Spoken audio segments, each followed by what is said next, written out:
my God, why have you forsaken me?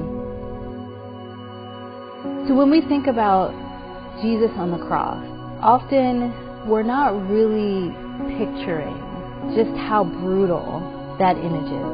I think for many of us, Jesus on the cross is a more cleaner version, still painful, right?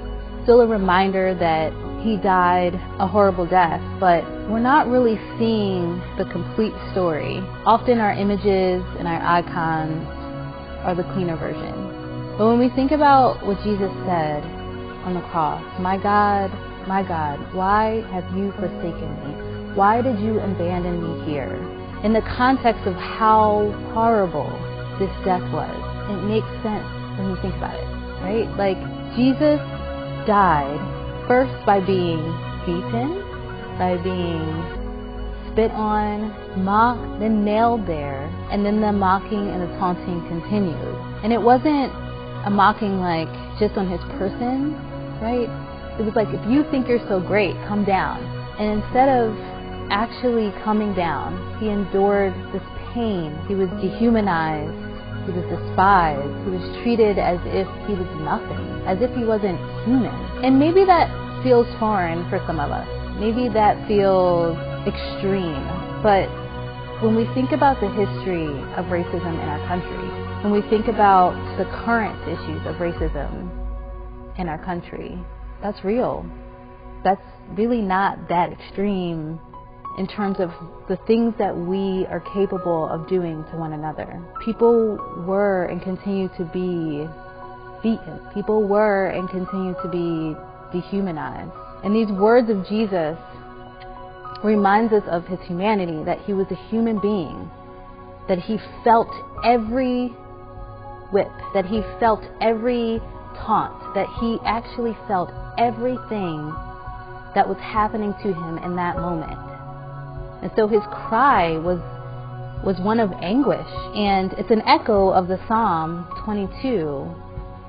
And the psalmist starts off with this sentiment, this cry to God, my God, why have you forsaken me?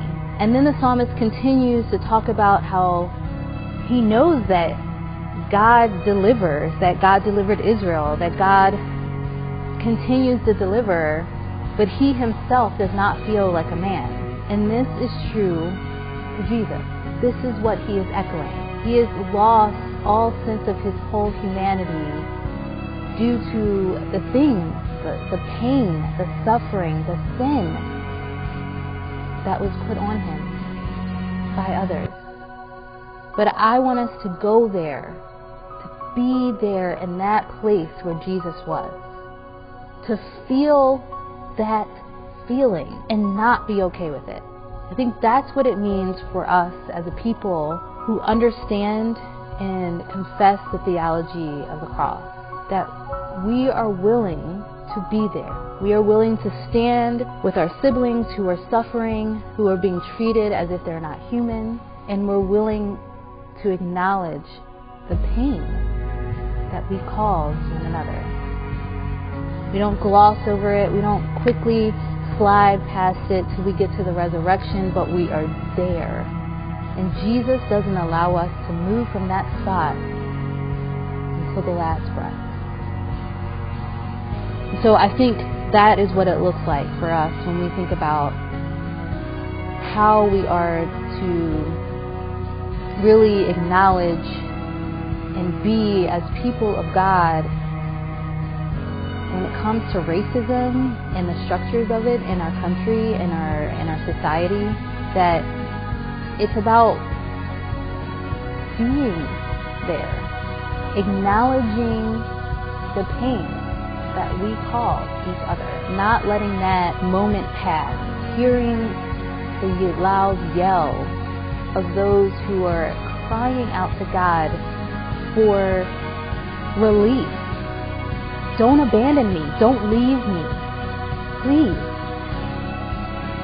I don't want to die like this. And for Christ to die in that way, to feel that full feeling of pain in that way, really says a lot about God's love for us and willingness to be in the most anguishing, deepest shadows of our existence, to be there. And that is where God is calling us to go, to repent there, to love there, and to not be okay with anyone else who is suffering there.